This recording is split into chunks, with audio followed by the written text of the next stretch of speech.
We come to the next round of discussion during the meeting here in Riga. And my name is Reinhard Krum. I'm the head of the FES, the Friedrich Ebert Foundation here in the Baltic States. And I would like to introduce the panelist to my right. It's Lasha DARSALIA, the First Minister of Foreign Affairs in Georgia. Then comes Katarzyna PISARSKA. She has the co-chair of the Warsaw Security Forum, one of the biggest platforms we have in Central Eastern Europe, or in Europe in general. Then we have Linas, Antanas, LINKEVIČIUS, a long-term Minister of Foreign Affairs and Minister of Defense of Lithuania. And then from the outside world, from the US, Dan Hamilton, who is the Senior Fellow at the Foreign Policy Institute of Johns Hopkins. Welcome, and thank you very much for joining us. This is a very distinguished panel. I know every moderator says that always, but this is really true. We have politicians, we have academics, and we have with Katarzyna somebody who is floating between both areas, which is a good thing. So the subject is NATO and partners. Is there a need for a revised NATO partnership policy? So far, I think we have had a good discussion on general subjects, important subject, but this is kind of a core subject, partners, and I also would add members, because this is something which NATO has done to make Europe secure. Problem is, Europe is not secure still, and what to do about it, and what would be the job of NATO. I would suggest that we have a 5 to 7 minute input from all of you, including via Zoom, and then we continue a little bit here on the platform, on the panel, and then I would invite you to ask questions precisely on this matter. Let's not do the all-inclusive question. What about NATO? What about this and that? I think we should stay on the membership and partnership question here. So my first question is, which goes beyond being a partner. It's something being a partner and wanting to become a member. And this is the question for all of you, and we have different views from different countries. And the question is, what's the answer to how do you want to square the circle? On the one hand side, we have countries who are already partners, who want to become members, but at the moment it looks like, and we had this morning, the discussion, it won't happen soon. But they have the right, of course, to become a member. It's NATO's open door policy, but in general, every country can become a member. That's the one hand side. That's not squaring the circle. But the second pillar of the question is, so for Russia, Ukraine, and Georgia, and we have the Deputy Minister of Foreign Affairs from Georgia here, it is not a red line, but it's a red line. It's not even a line, it's a red wall, whatever, that these countries become member of NATO. So what do you do?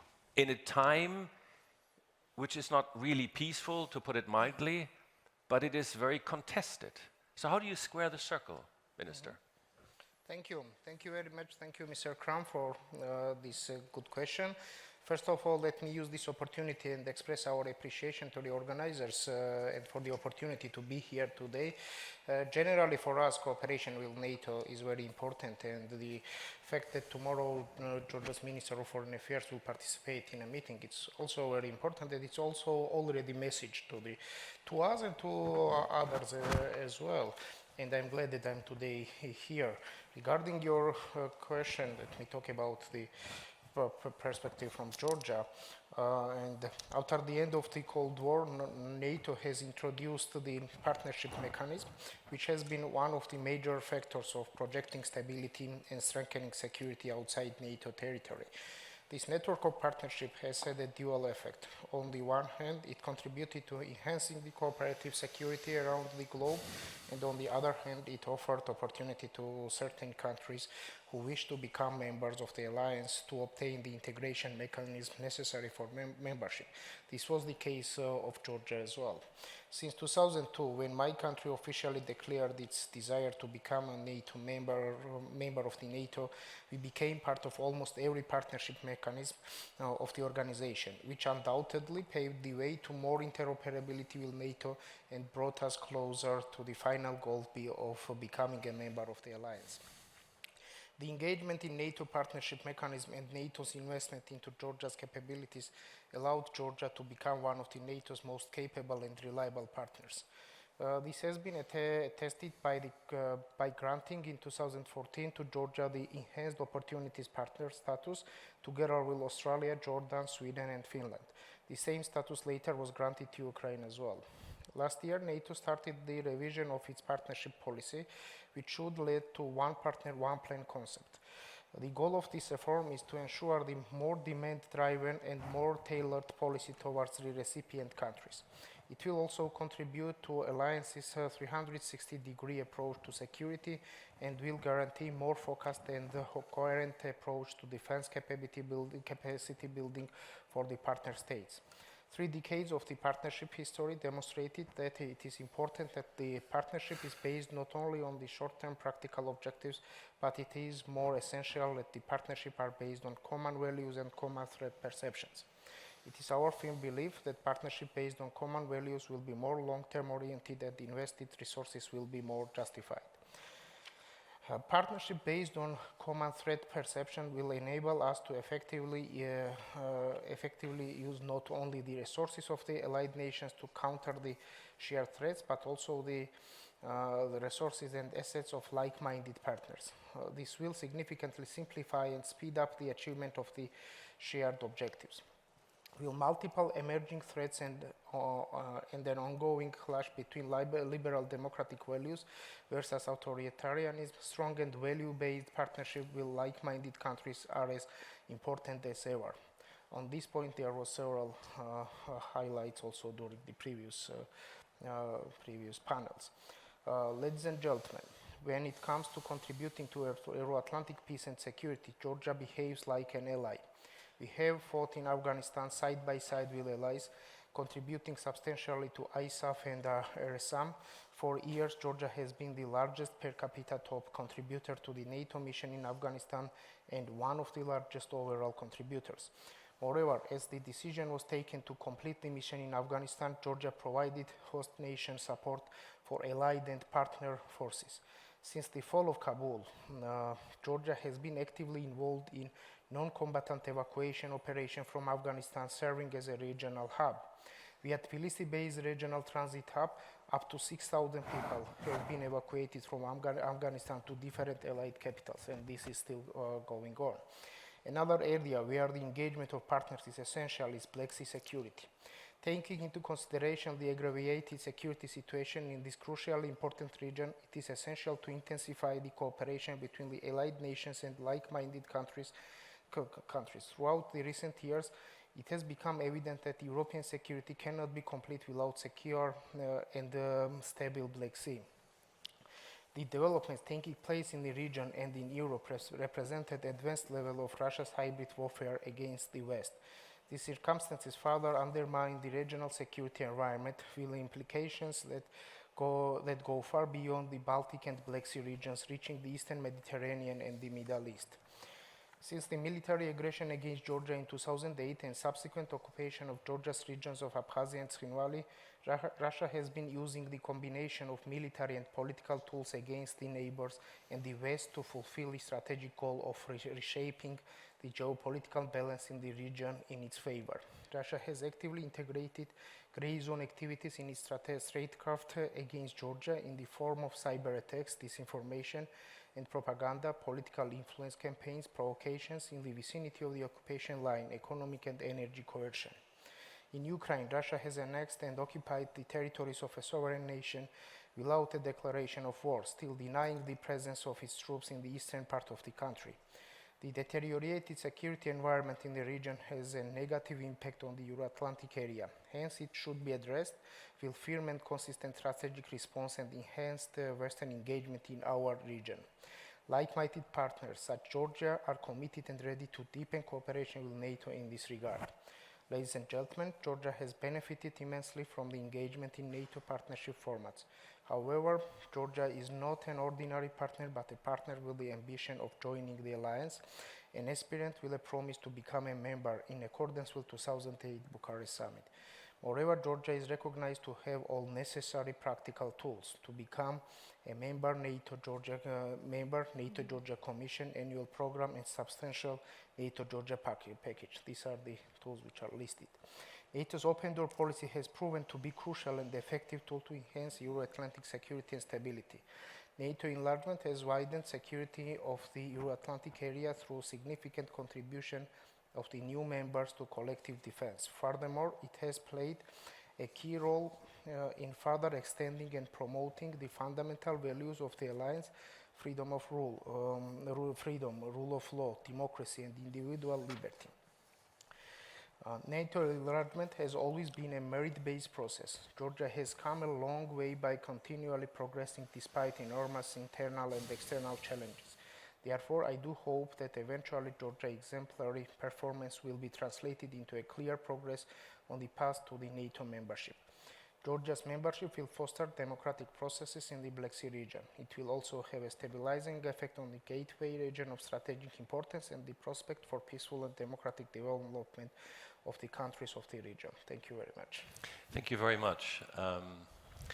Good time management. You speed up your language. You made it. Okay, still I'm waiting for the, not an answer, but kind of an assessment of the paradox, kind of. That was a pledge to join NATO from Georgia. We know this. On the other hand, we have resistance on that, heavy resistance. How do you square the circle, Katarzyna? Well, overcoming the resistance, I would say, Reinhard.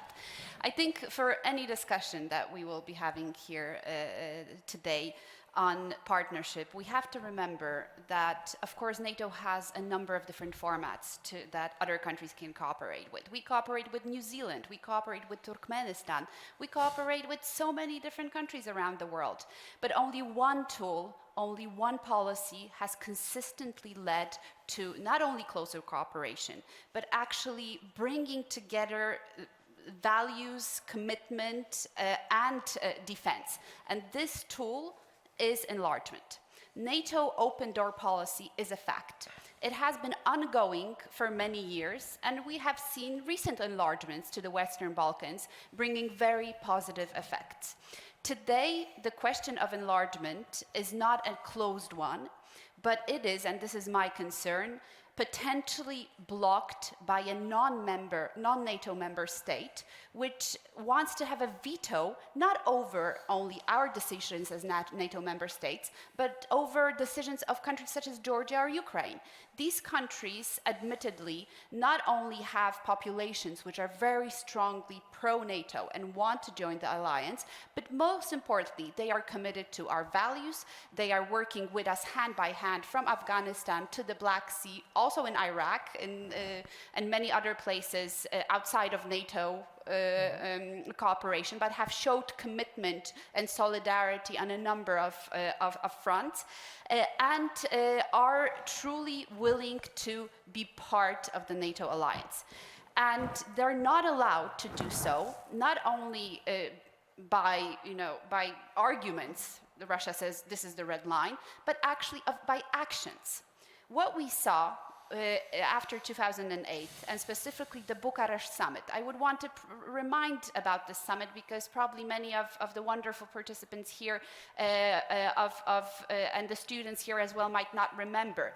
But until 2008, from 2002 to 2008, Georgian and Ukrainian membership perspective was on the table.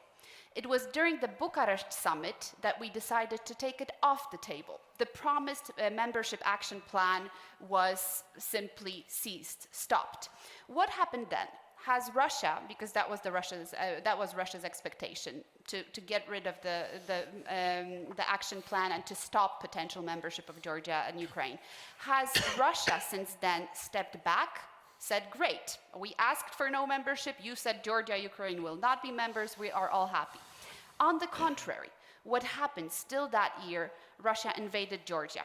6 years later, it annexed a part of territory of Ukraine and Crimea. It waged a war in Donbass, and it continues to provoke, and as we speak today, the main concern of the summit will be the huge military buildup of Russia on the Ukrainian border. What is the end game? Well, it's not only about NATO, it's about destabilizing the West, it's about making sure that we stop squeezing our unity altogether, and of course putting a huge price on Ukraine that for it even daring to want to integrate with the West. By the way, not only with NATO, but also with the European Union. Today, Russia is also against integration of Ukraine with the European Union. So I think the most important thing we should be talking about is not how to square the circle, how to make the possible impossible, because we tried that. 2008, we've tried that. And we have tried to appease Russia over and over again. And I would want to ask, the audience, and Linas, who's a great expert here, how far can Russia go for us to continue to say, let's square the circle, okay, let's find a way out from the... No, today we owe it to Ukraine, we owe it to Georgia. These are countries who are fighting our war. They are trying to stop Russia, and if it were not for the enlargement, and this is my last point, of 1999 and 2004, I can promise you, and I don't know if Linas agrees with me, that the front with Russia would not be in Donbass, it would be here. It would be in the Baltic states. It would be in Poland. Had we not been members of NATO, had this prospect was not offered us by Washington and other NATO members in the 1990s, we would be in a gray zone of security. And it wouldn't be Ukraine who would be fighting the war against Russia. It would be Poland, it would be the Baltic states, and that shows you the real value of NATO, the real value of security, and that's why we owe Georgia and Ukraine NATO membership. Thank you very much. Minister, you have in your time, I'm sure, talked many times to Russian colleagues. You have also talked to your Georgian and Ukrainian colleagues, and I point out Ukraine and Georgia because those countries are really knocking on the door of NATO and because of the Bucharest summit, no doubt. Squaring the circle, I'm not saying that one, it's still the question, Minister. So on the one hand side, you have a country which is willing to escalate. You have NATO, which doesn't really want to do that. What does that mean for Georgia and Ukraine, for membership? And I'm sure you have talked about this subject many times, but enlighten us for the latest thinking of yours. Yeah, you said knocking the doors, but it's not, knocking takes place quite long time, and this door is open, as we know, according to Article 10 of NATO agreement. But where is the key, one can say? But the main point, as you started by saying that do we need to revisit or review partnership projects or programs with the partners, it's, by the way, also considered. And there's ideas to have this individual tailored partnership program, which will replace individual partnership action plans. PARP would be part of this tailored program. Since it's individual, it sounds good because it will be adjusted to the individual requirements and peculiarities of each partner, which is definitely, obviously, this is the case. But for my understanding, we can invent new terminologies, which we are very gifted to do. When it was individual dialogue, with an enhanced individual dialogue, we're very gifted to invent this new, so to say, formats. But it's most important, willingness to put substance into what we already created. It's already mentioned, enhanced opportunities partners. It sounds good. It really gives some kind of incentive, but it should be filled with the substance. Also, when Katarzyna was right, she is always right, as far as I remember, but she told about partnerships about bringing values together. Of course, I agree. It's also not less important to defend these values. We are quite enjoying this environment of value-based organizations we belong to, but those who are fighting as we speak for the existence of these values, they are not defended sufficiently. At the same time, we cannot defend them because Article 5 not extended for these territories, and we know that exactly for in terms of Ukraine, for instance, right? When we are discussing, it's good that we are starting to discuss more intensively concentration of Russian troops by Ukrainian borders. I believe it's not sufficiently done, especially in Europe. It was done by Americans. There's dispatched CIA director, military leaders talking, messages from President Biden, Secretary Blinken, but where is EU, here? I believe we have to really step up and definitely to not just to talk, but also to talk about consequences. What will happen? This is also a test, and answering to the question of Katarzyna, how far Russia can go, as far as she will be allowed to go. And it's lasting since, again, 2008. Let's think about all these conflicts we have in our, not far away, but just in the proximity and in the, so to say, our continent. In all conflicts, I would register just situations which is getting worse. At least it's really not improving. Georgia, right? It was attacked after this famous summit in 2008 when we refused to give membership action plan. It's, in my understanding, it's totally bureaucratic mechanism. Membership action plan. It's not membership, it's not something, it's just plan. It was refused, and we told at that time, I remember we were quite minority. We were telling, look, it would be provocative. We will give a signal to those aggressors that they have a space to act. And we were told, no, you're wrong. It will be provocative and Russia will be aggressive. And finally, when this conflict started and war and 20% of territory of Georgia was occupied, we said, guys, we were right, look, war happened, and territory was occupied. No, you were wrong because it could be even worse. That was the answer. So we're still along the same lines of thinking. We still believe that this is something right. It cannot be right if you see the results. Georgia, I already mentioned. Annexation of Crimea followed later. Aggression against Donbass taking place. Borderization in South Ossetia, Abkhazia, or now in Donbass, passportization. So all these inventors of hybrid methods are very creative and enriching.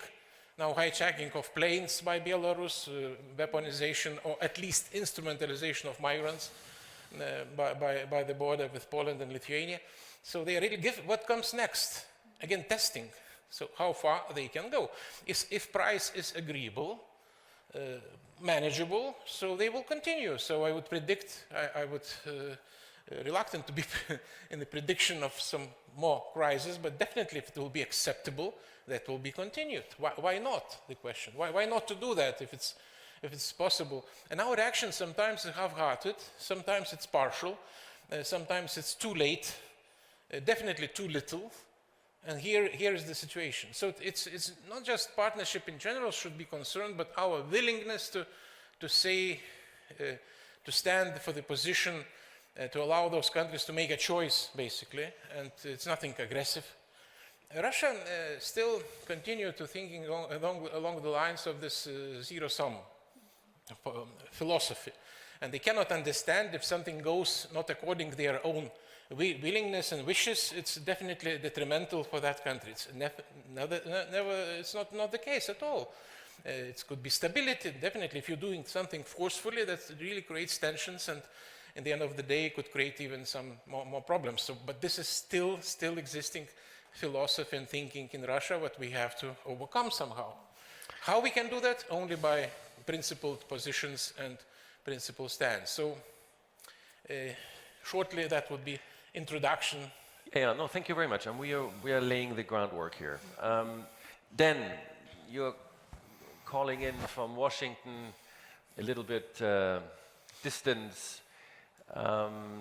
What's your answer, or an idea to the question, squaring the circle on the one hand side, the freedom of these countries like Georgia and Ukraine, and the necessity possibly to join because they want to. The security situation is grim.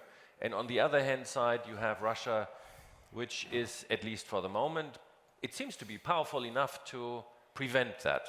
And I would like to use this fantastic idea of Slido, and I would add a question, because I think this can be combined, and an anonymous writer asked the question whether within the existing domestic political configuration, Georgia can go ahead with NATO and EU deeper integration, which is not looking from the outside, but looking from the inside. Please, Dan. Thank you, Reinhard. It's a pleasure to be with all of you, although from a distance.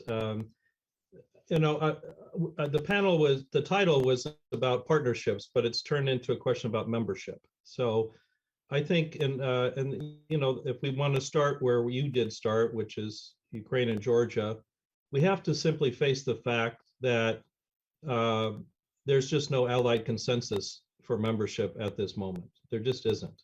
There's not going to be one between now and the Madrid summit. So with that reality, and Reinhard, if I may say, I think your country is one of the leading opponents of that type of expansion. So rather than conflate the two issues, I think what I understood the panel to be about is how do we develop our partnerships further?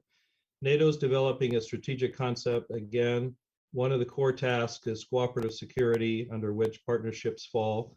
And I think one needs to think about how do you build alliance consensus on the range of NATO partnerships that it has and how each of them need to evolve, not just the ones with Ukraine and Georgia, which are important.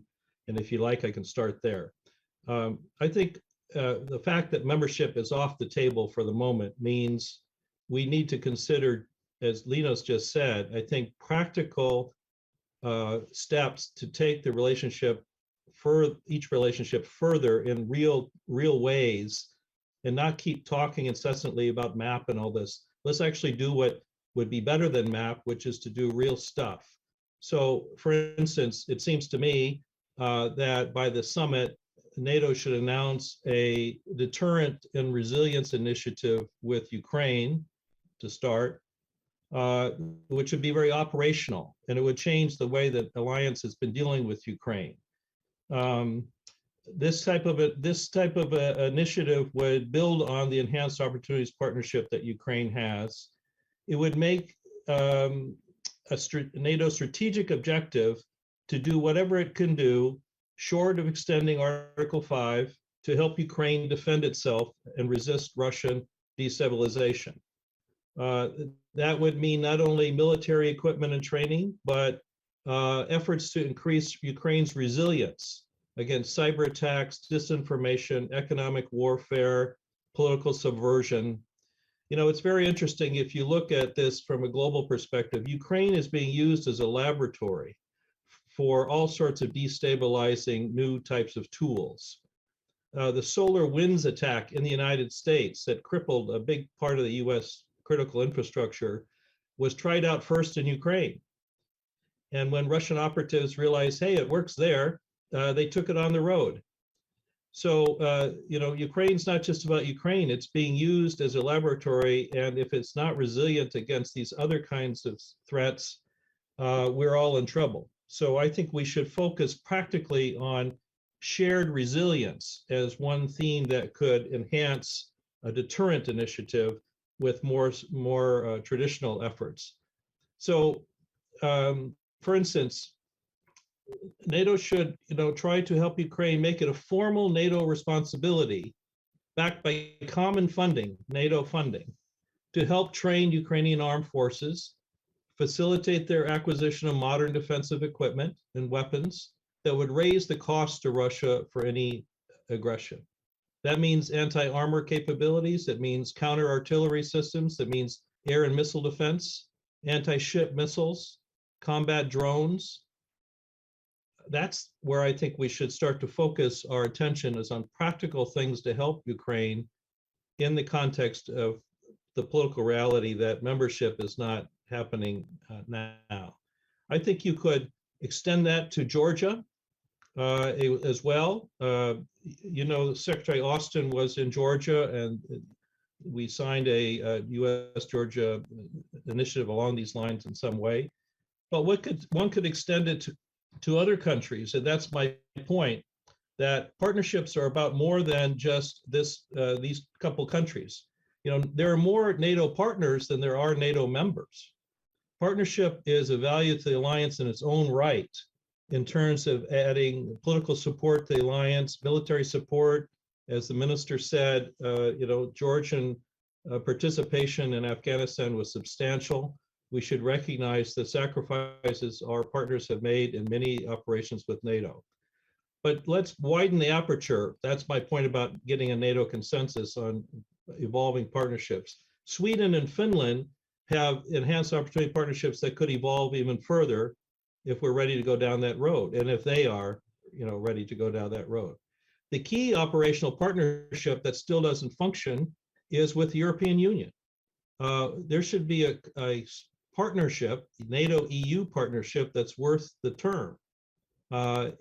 So far, resilience has been sort of a lead area of that. We can talk about shoring up democratic standards, the shared resilience I mentioned. We need to have a military Schengen arrangement that would allow rapid reinforcement and deployment from the core Europe into Central and Eastern Europe.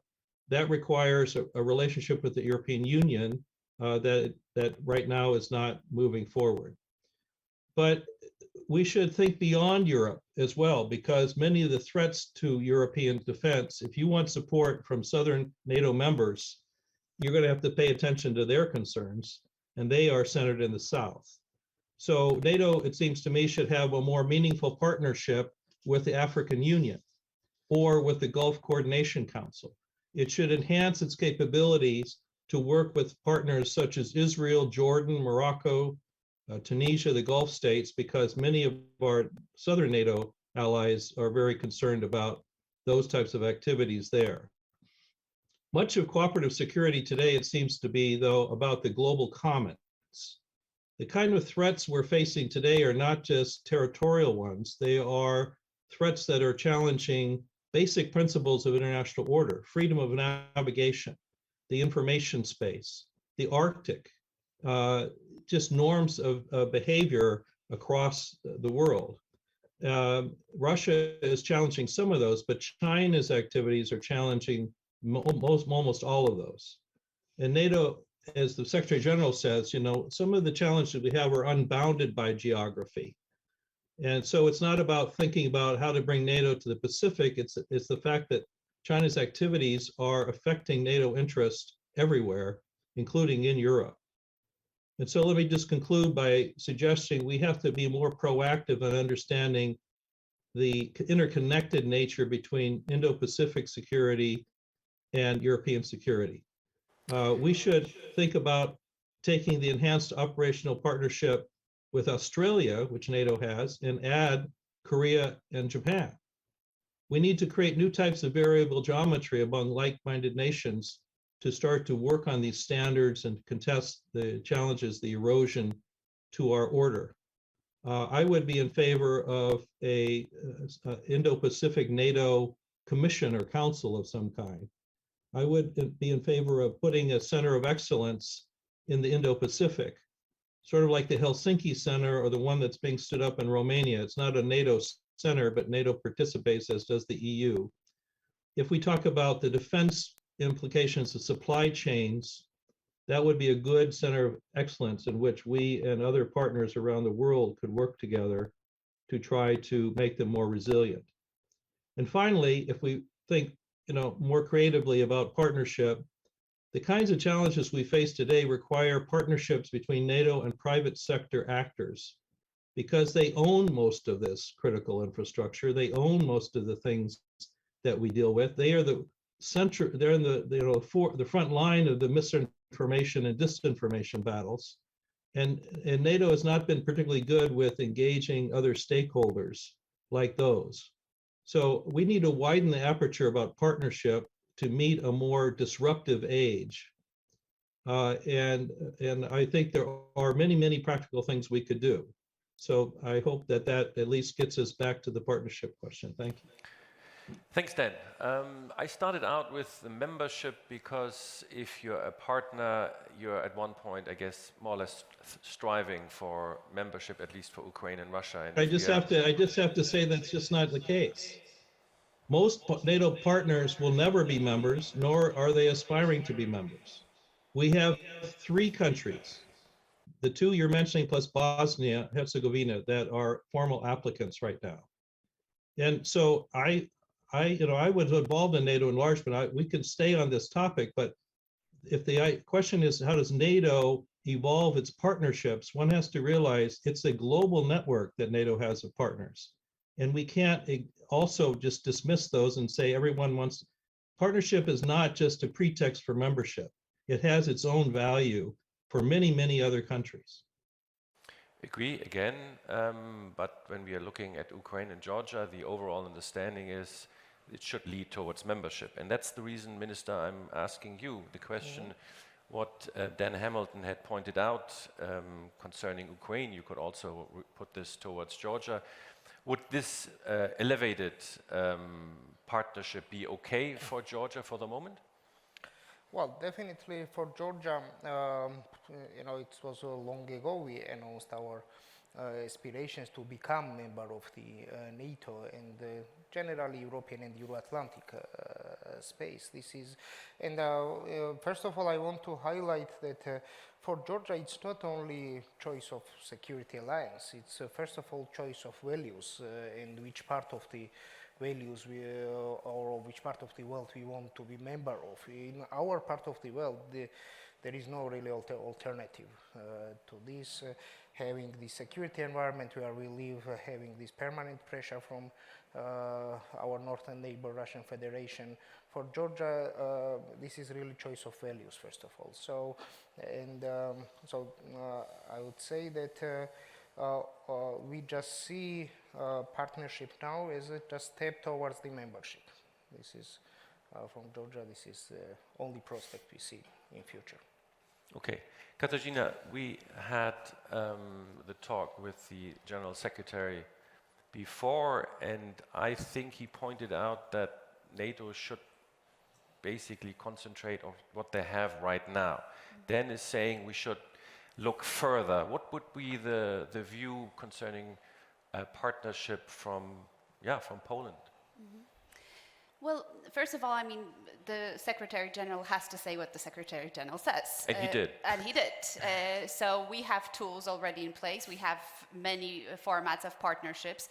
I would want to remind, however, that although now we have only 3 partnership countries that would want to become member states very clearly, so Georgia, Ukraine, and Bosnia and Herzegovina. We also have potential members, Sweden and Finland, and the question is really in Stockholm and Helsinki whether the societies want to join NATO, because these countries are fully interoperable with NATO and basically are part of much of our military structures, but are not politically in NATO. But apart from that, and this is to Dan, there is over 24 countries that were partnership countries and now are members. So when Poland began cooperation just after the Warsaw Pact dissolved, we became members of the Partnership for Peace program. We, through that Partnership for Peace program, learned how to better cooperate with NATO, but also how to modernize our army, how to prepare for joint operations. And we saw this from the very beginning as the first step to membership. Why? Because only the guarantee that NATO gives, Article 5, allows countries in our region to develop also politically and to develop democracies. So NATO was a step 1 for us in order to assure that we have a secure environment around us, which also allows for political reforms, which allows for further democratizations, opening of our markets, which were previously centrally planned as communist countries would. So all that really was this kind of shield from potential geopolitical earthquakes, which we knew so well from our region. So when we think about NATO enlargement, it's not only, and it's not, you know, it's not some kind of a goal we want to be part of the club. No, it's a civilizational choice and a civilizational opportunity. And again, yes, Australia is important. I support Indo-Pacific commissions.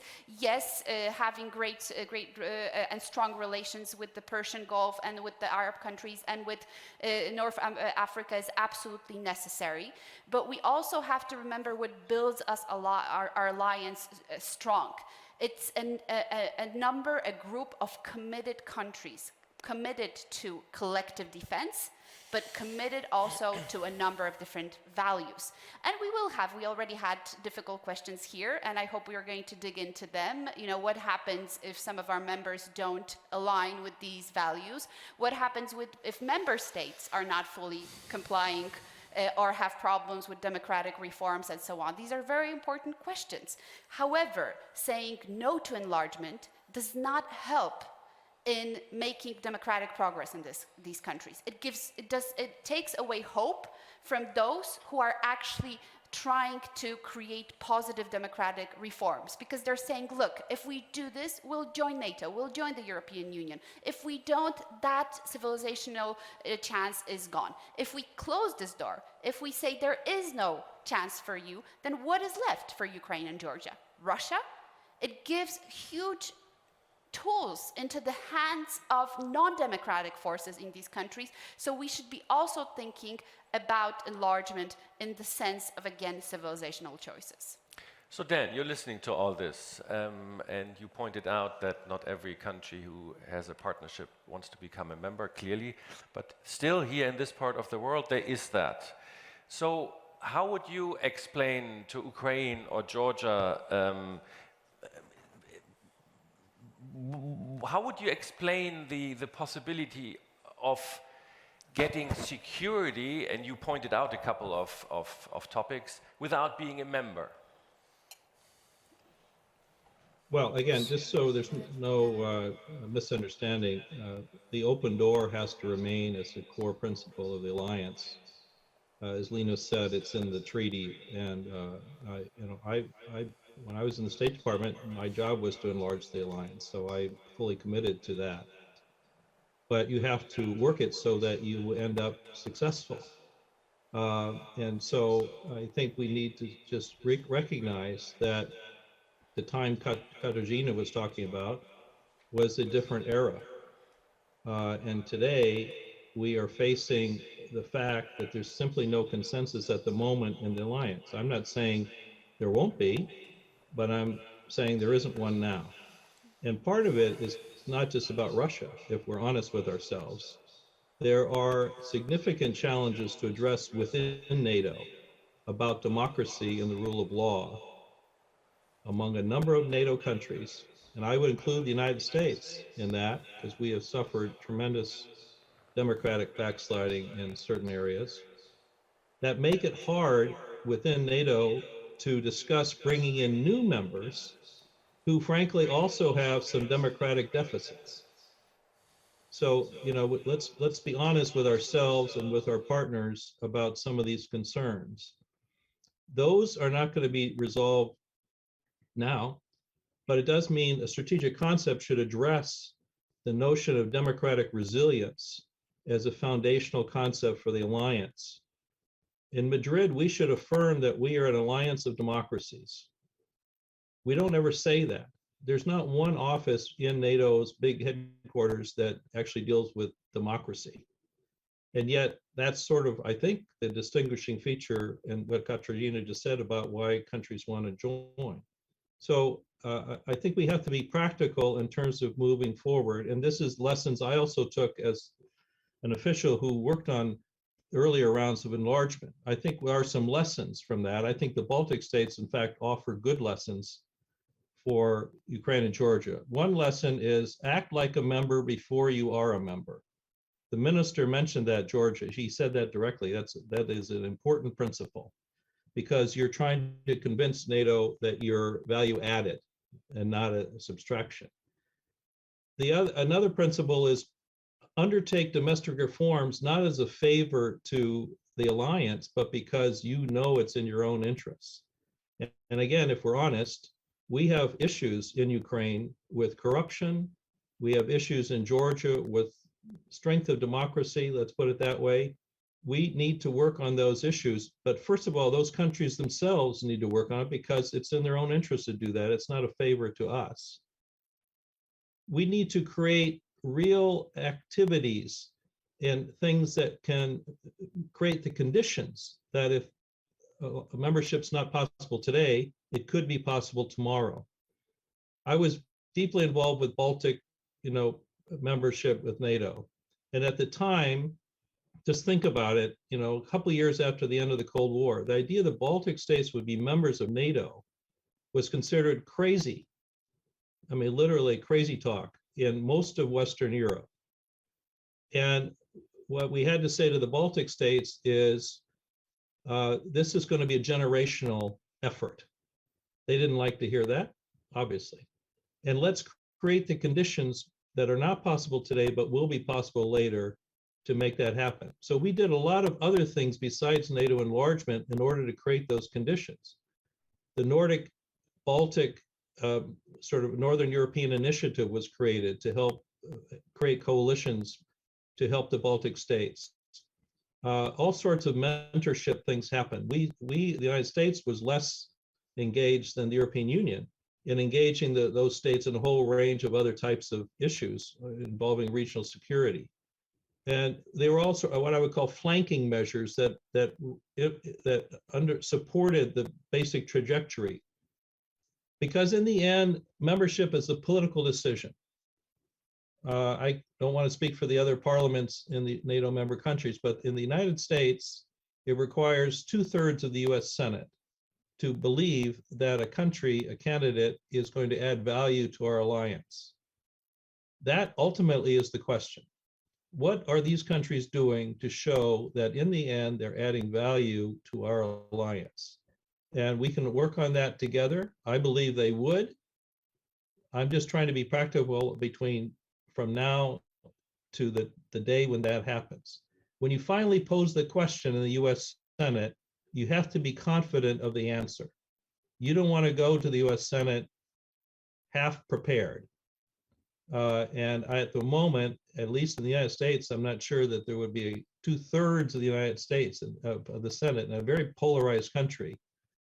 I don't believe the US is the main opponent to enlargement, frankly, as I indicated earlier. I think one needs to look to other European allies to see their debates about this. Partnership is different, but kind of close to what the EU is doing before one becomes a member. And I take your point then that not every partner wants to become a member, but in this area it's slightly different.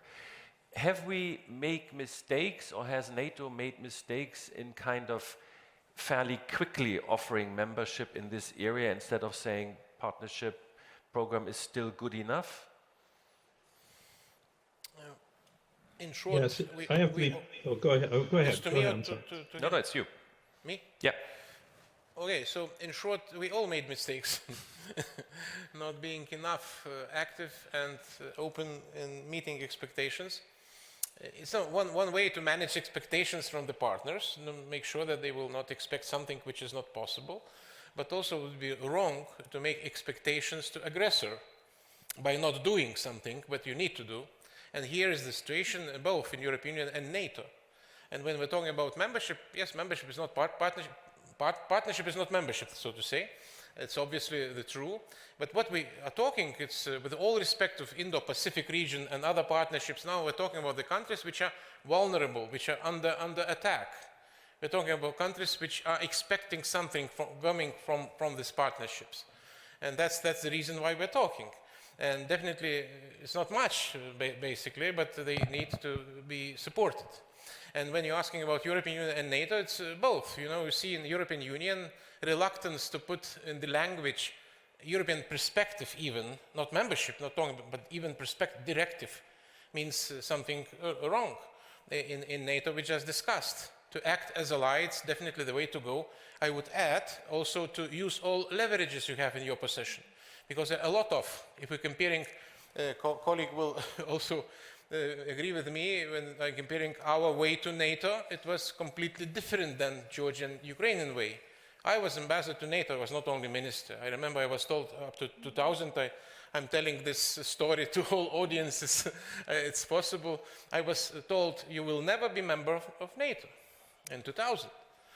Because, you know, your freedom fight is very impressive, you know, it's nice, but be realistic, it's not possible. And that was sort of encouragement, you know. So in Georgia and Ukraine case, we have wording, they will be members of NATO.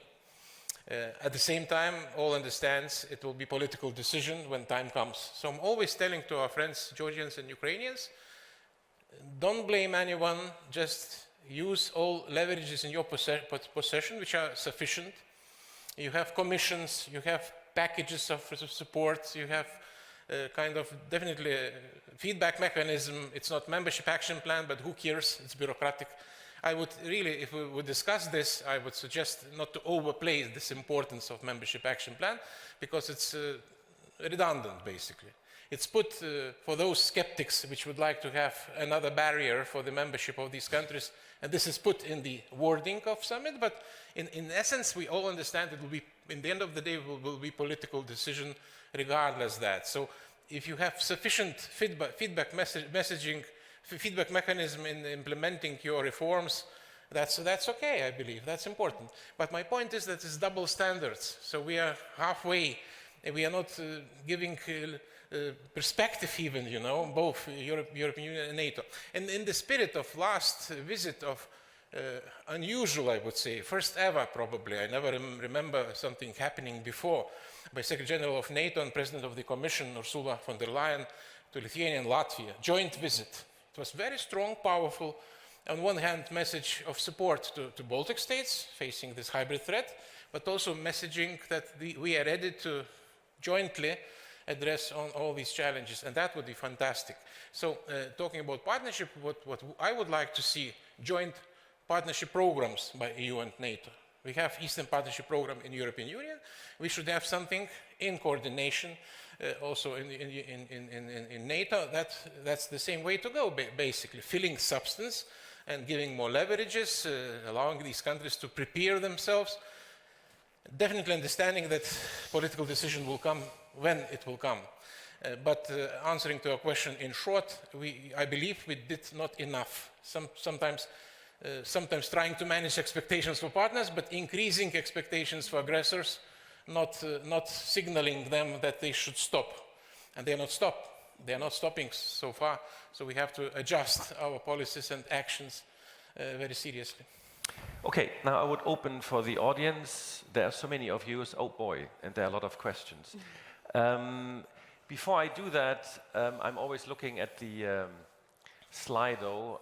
There were two questions concerning the internal situation in Bosnia and also in Georgia.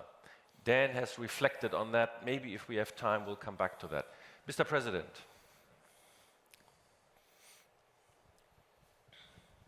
Valdis Zatlis, former President of Latvia, participant of Bucharest NATO summit.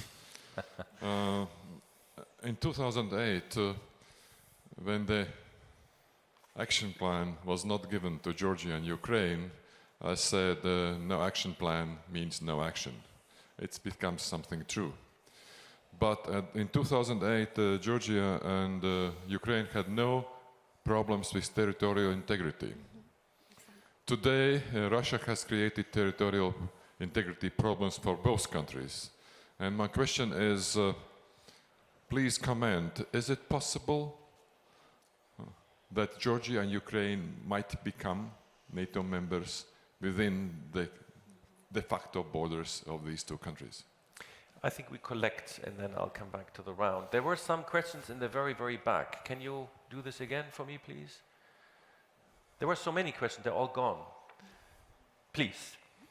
Here at first row, please.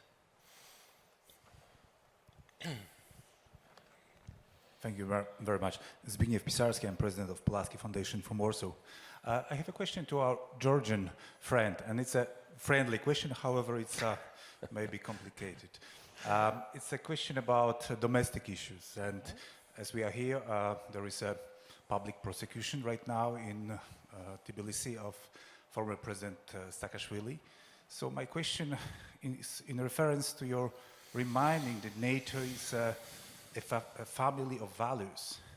Do you think that the situation with a former president of Georgia, who was so pro-NATO and pro-EU, the way he is treated right now in Tbilisi, is helping Georgia membership in NATO? And it's a really friendly question, however it might sound, but myself, I'm concerned, because it's a bad messaging. This is my view. How would you tackle this challenge? Just a sec. Well, I would like, one more question would be great. And again, from all the academic sphere of Latvian universities, one.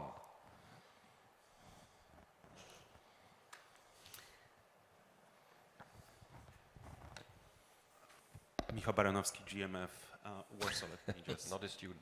Yeah, sorry. It's the polls are concerned. I wanted to ask, maybe especially Minister Linkevicius and Dan, about specific things that the alliance within the next 6 months can do to assist members, well, to assist allies who are not yet members who might be under attack. What are the things that we could, should, and would be doing, and also your assessment of the understanding, I'm trying to be polite, the understanding within the alliance right now of the severity of the situation. Thanks. Thank you very much. So we have 3 questions. One is directly addressed at the Minister, Deputy Minister of Foreign Affairs of Georgia. But then I would like to start with you. There was one question concerning the territorial integrity, and there was one on ad hoc measures for partner countries to do. Dan, please go ahead. Thank you. I think the last question was more about what, we're facing a potential real crisis right now on the Russian-Ukrainian border, and what do we do, as I understood that question. Let's not be abstract. I think the alliance is grappling now with that reality. That's why their foreign ministers are meeting in Riga. So I haven't had a readout of the conclusions there, but I know that's their topic. I think there is some debate still in the alliance about how far the alliance should go to help Ukraine in specific ways.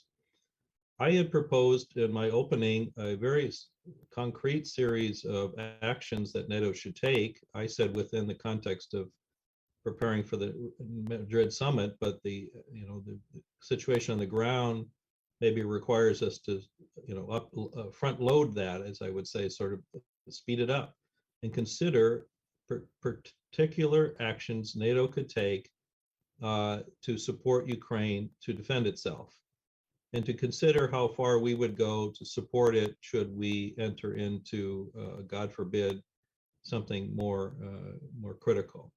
So I already outlined many of those things. Much of that is a commitment by the alliance to Ukraine. Frankly, much of the activity, and what I said, I think is a greater benefit than a map, is back to Linas's point, the map is a kind of a symbolic gesture, given the other tools Ukraine has, like there's a NATO-Ukraine commission, lots of things we could do. I think less talk and more action with our Ukrainian partners would be more in tune with the reality they're facing. Training and equipping Ukrainian forces, if we're honest, is largely a US effort. It's the Americans who are doing this.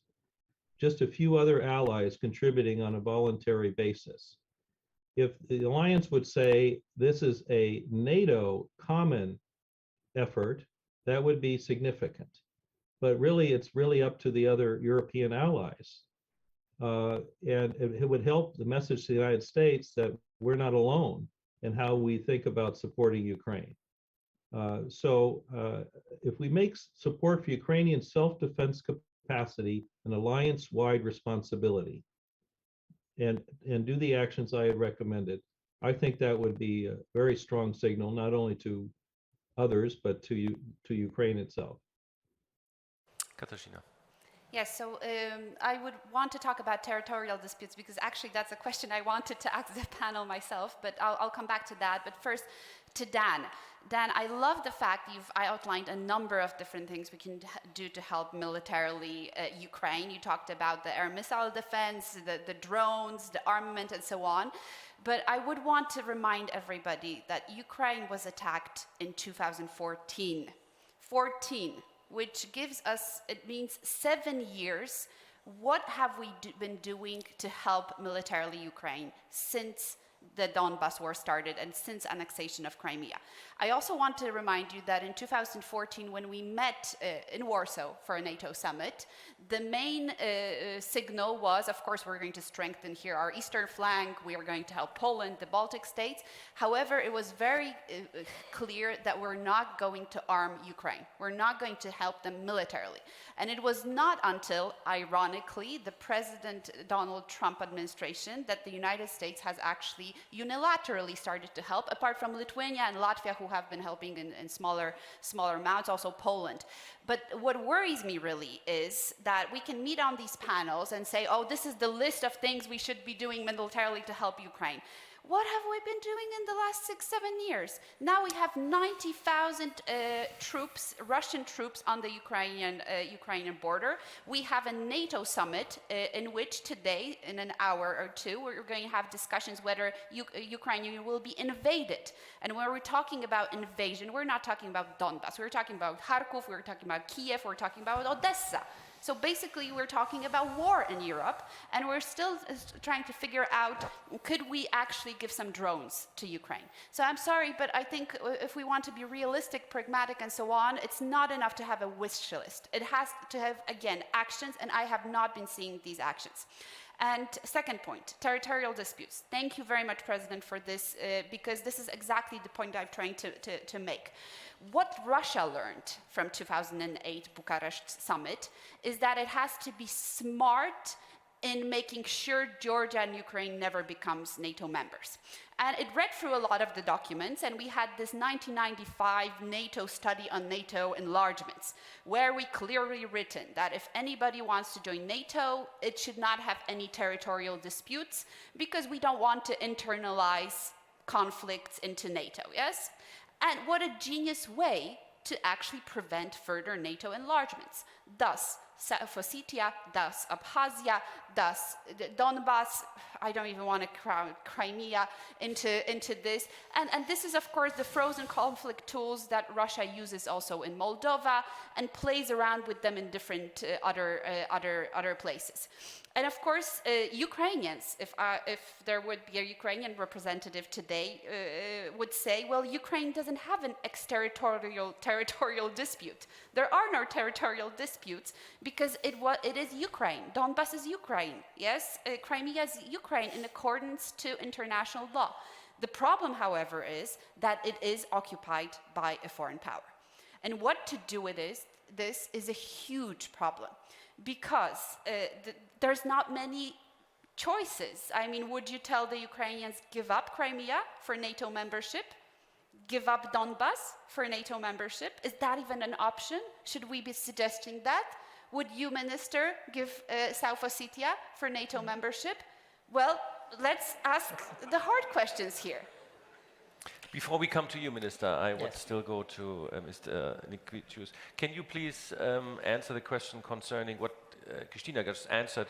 So there are territorial difficulties in Ukraine, let's put it that way. Could NATO go from partnership to membership in that situation? It's not territorial difficulties in Ukraine, it's Russian aggression against Ukraine, so it's a bit different. It's not a conflict in Ukraine, it's Russian aggression against Ukraine. It should be also put it like that. It's the issue of red lines, because lately there are red lines issued by us and crossed many times by Russia, by the way, without any excuse. There are red lines issued by Kremlin. And lately it was said that Ukraine is no-go, just for instance. And that was as far as we speak, now it's demonstrated. That's red line we'll never accept. So which red lines are more red, so to say, or more powerful? So we have to stand firm, so to say, hold the ground, basically. And the answering to the question what NATO can do, we have to say clearly, if a message will not be clear, it will be taken by Russia as a weakness. We know that. If it will just like diplomacy, politesse or whatever, it will be taken as a weakness and they will take it really as a signal to go on. So we have to state, same as it was with regard to Baltic states, by the way. At that time I was defense minister, I remember. And we, in 2000, 2001, we tried to engage with Russia, inviting them for exercises, seminars. They were even not responding to any letters, you know. There was no reaction, we were not existing. But after 2002, when we were promised future membership, and after this famous visit of President Bush to Vilnius and making a speech, that was really clearly understood by Russia that this is unavoidable, and they started to understand that we're existing. And later there were different, of course, developments, but my point is that clear message makes a difference. So if we will continue to spread this fog about these options and to postpone this possibility of the countries to make their choice reality, that would be very wrong. So in my view, membership action plan is at least what we can do to deliver, which is not going, so what NATO can do. NATO should stay firmly that it's not your business, it's the business of these countries. They made their choice. If they are acting as allies, as it was said, if they're sharing our values, that means they are eligible, according to Article 10 of Washington Treaty, by the way. But it's not done. If we were not doing that, that will be, again, a mistake or opportunity for them to test our resilience and our readiness to defend the values, basically. This is, in short, answer the question. Before I give the word to you, is that a two-finger invention? Yeah. Just very quickly, again to Dan, because apart from the values, which are very important, there's a fantastic report by Aliona Hetmanchuk, published in English, on what are the reasons for integrating Ukraine into the NATO alliance.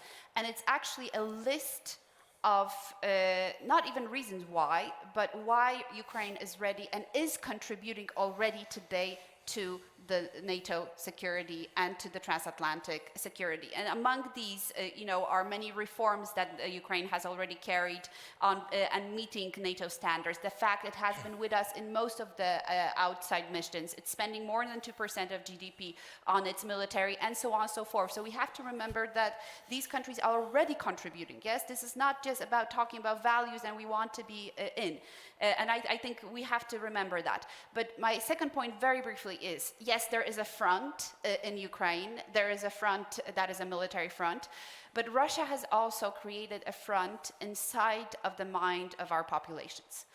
It's a front that is called disinformation, hybrid warfare, election interference, and many other tools, which they are actively fighting a war against all of you here. It's happening. We just don't see the army because it's in your mobile phones.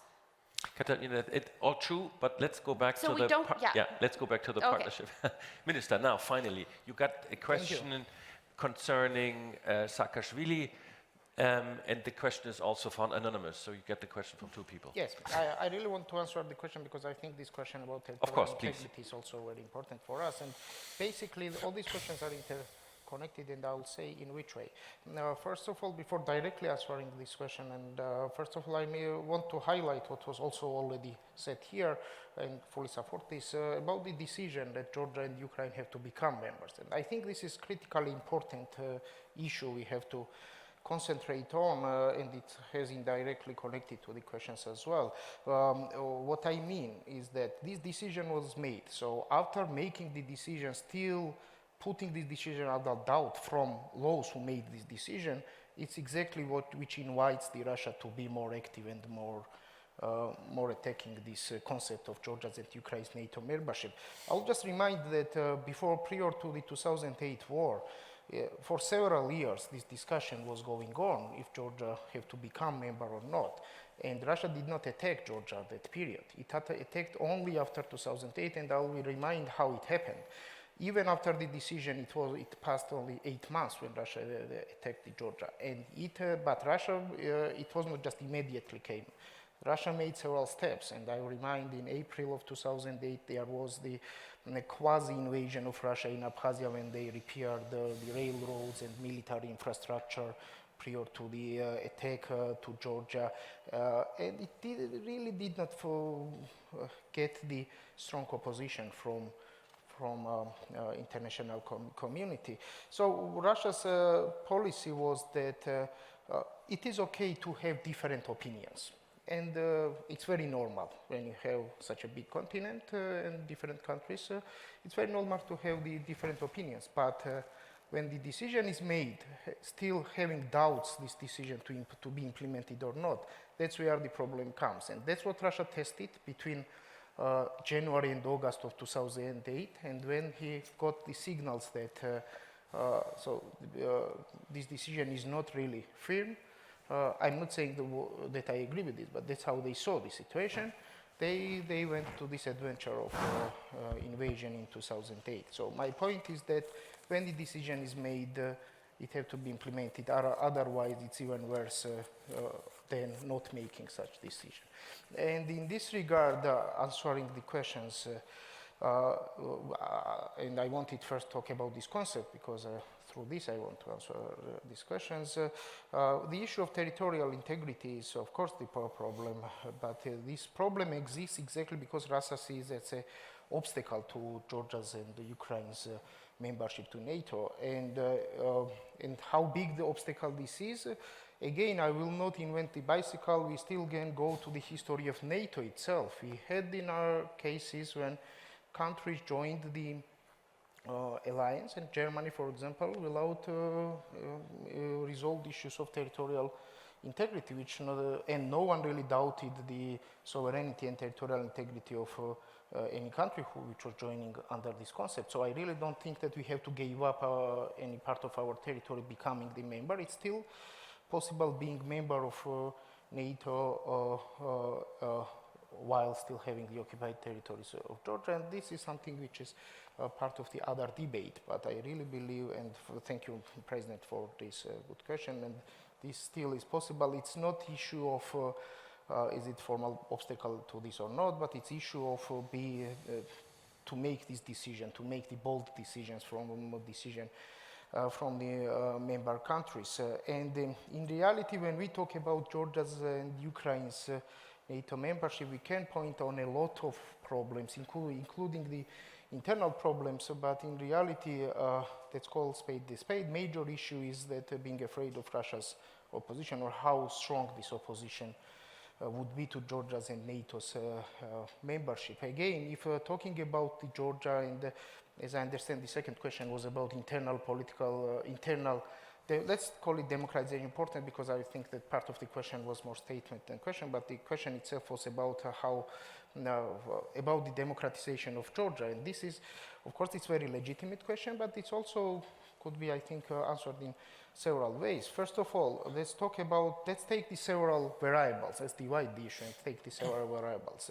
If we are talking about democratization path of the Georgia, let's compare Georgia to not any other country, but let's compare Georgia to Georgia. Let's compare Georgia to Georgia 5 years ago, 10 years ago, 15 years ago, or 20 years ago, and we will see that this is still transitional democracy, but this is country on the path of democratization. Maybe we want to have more speed. This is other issue, but this is definitely country will increase democratization level. The other variable I would ask, let's make the list of NATO and EU countries and put in this list Georgia, not as a member, but just make a list and take different variables of any variable of democratization or major freedoms, or let's take the freedom of speech, assembly, elections, corruption, and so on. Georgia definitely will not end up in the end of this list. It definitely will be maybe somewhere close to middle, or so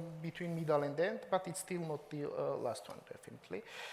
And the other variable, let's compare Georgia to They take the NATO member countries when the year they joined the NATO, and that's compared with the same variables, same criteria to Georgia. Again, Georgia will not be on the end of this list as well. So it's very legitimate. It's our homework to increase the speed of democratization, to follow on the democratic reforms. And I admit that Georgia is not consolidated democracy. It's still transitional democracy. But making it as a major issue, not being Georgia member of NATO, and I guess the Ukraine is the same. Ukrainians can talk as well on their behalf, but it's more excuse rather than real reason for me. Sorry for this, but that's how we feel in Georgia, and this is important, and the feelings of Georgians is important to be addressed as well.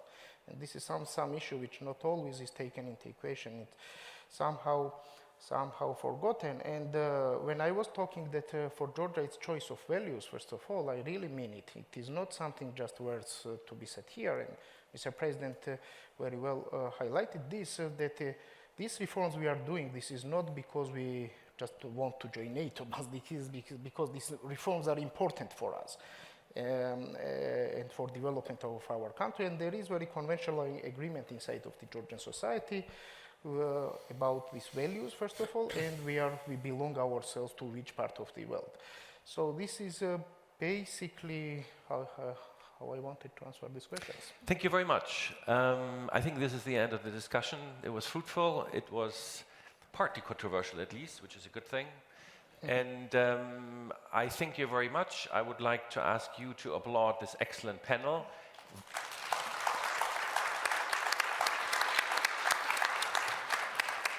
I don't think there's any conclusion here to draw, except the fact, I can't remember who said it, you said it at the very end, reforms, etc., is for the country first. It's not for any other organization. That's very, very clear. And the membership program we had during the Cold War, not during the Cold War, but the end of the Cold War and then in the 90s, happened under completely different circumstances as now. And I think you all pointed that out. So thank you very much also from my side. And there will be a coffee break, surprise, surprise. Thank you very much.